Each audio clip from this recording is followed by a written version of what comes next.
There is just something about a walk-off victory that elevates the mood of baseball fans. Hello, Timber Rattlers fans. I'm Chris Mehring, the radio announcer for your Wisconsin Timber Rattlers. I have been around for a lot of great moments in Timber Rattlers history. In this new series on Timber Rattlers TV, we are going to look back at my favorite walk-off wins. These were the wins that made you cheer and made me raise my voice just a little bit.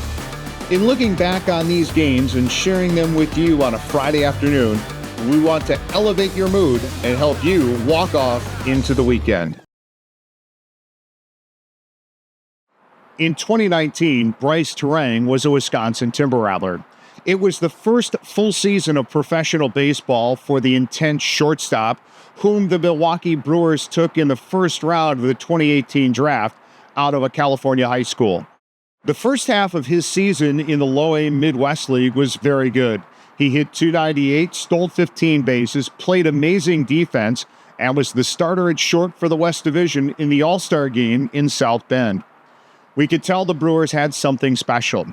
We also knew that it was only a matter of time before he would be promoted to the High A Carolina Mudcats. A few of us knew that this game against the Beloit Snappers would be his last as a Rattler. None of us knew how big or how special his final at-bat with Wisconsin would be. Keep your eyes open for the Rattlers in this military appreciation game who would go on to play in the major leagues. It was another perfect Sunday afternoon as the Rattlers hosted Beloit in this military appreciation game. Wisconsin had won the night before with 3 runs in the bottom of the 8th to take a 5-3 lead on the way to a 5-4 win and a 10-6 record in the second half. However, the start of the game was far from perfect as the Snappers took the lead on this Sanchez home run in the second. The ball kept carrying until it just got over the fence.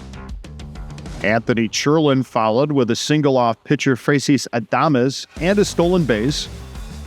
Skylar Weber made it 2-0 with an RBI double.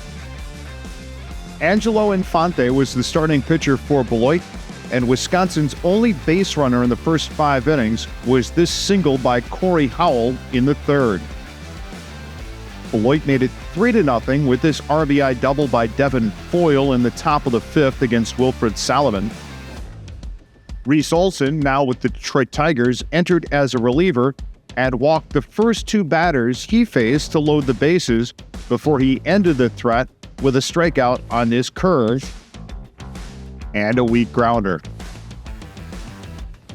The Rattlers' comeback started in the 6th on a walk to Kekai Rios, a double by Brice, and a sacrifice fly by current Cleveland Guardian David Fry. That also knocked Infante out of the game. The rally continued in the 7th inning as Connor McVeigh drew a leadoff walk. However, McVeigh was only at second with 2 outs and the inning looked like it would end on this Howell grounder to short. But the throw to first was low and the first baseman couldn't make the scoop. McVeigh scored and the Rattlers were within a run.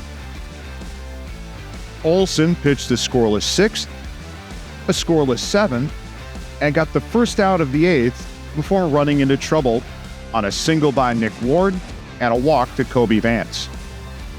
Victor Castaneda was called into the game to put out the fire, but he walked John Jones to load the bases with 1 out, and the Snappers looking to add to their lead. Logan Farrar was at the plate, and Castaneda needed something special. He got it with a grounder to Fry at first base, who turned it into an inning-ending 3-2-3 double play.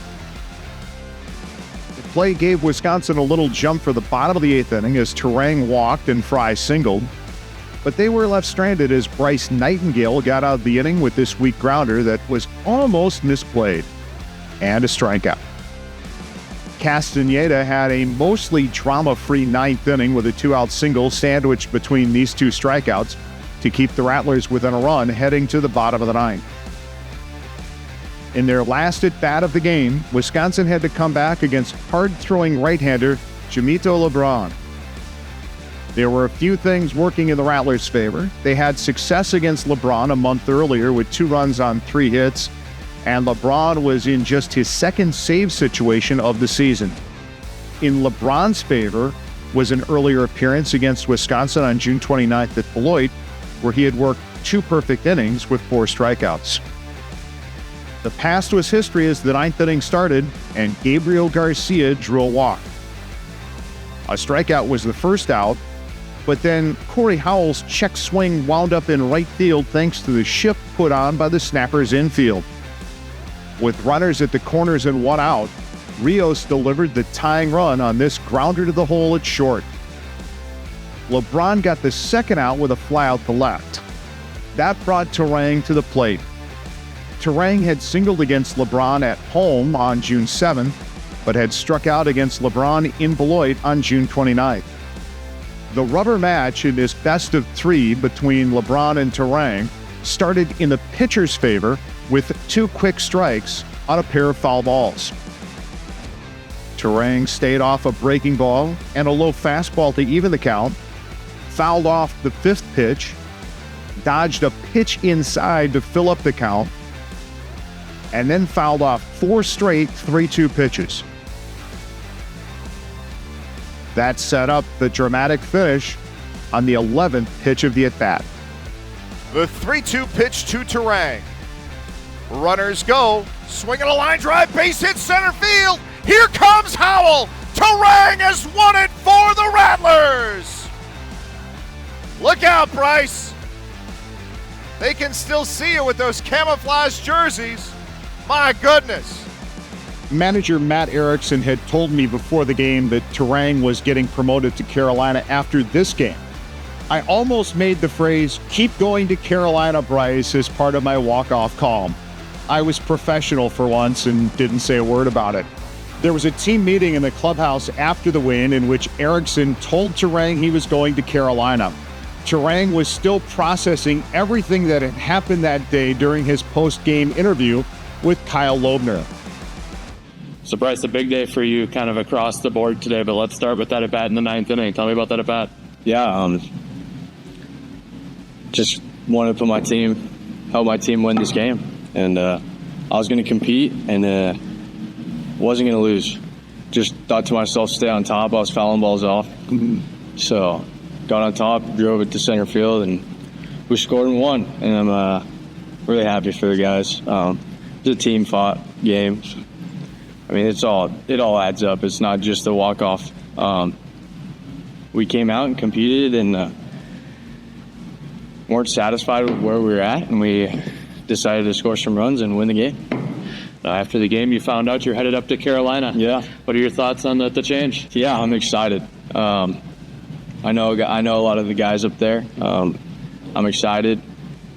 And some of these guys I might never play with again. And that's just reality of the fact. But these guys were awesome. I loved still do, everybody in that locker room. They treated me with nothing but respect. This Timber Rattlers team is from head to toe is amazing. Everybody's super cool. Yeah, Matty he was just happy for me. He was excited. He knows I'm excited. He knows I'm happy. So he was just happy for me. Let's not forget that Turang isn't in this situation if Kekai Rios doesn't deliver his 3rd RBI of the season in just his 11th game played earlier in that 9th inning. Not a bad Sunday afternoon. Next time on Walkoff Into the Weekend. Frelick takes in the dirt. That gets away. Here comes Warren to score the winning run for the Wisconsin Timber Rattlers. Thank you for watching this video. And before you go, please give us a like and subscribe. Have a great weekend, baseball fans.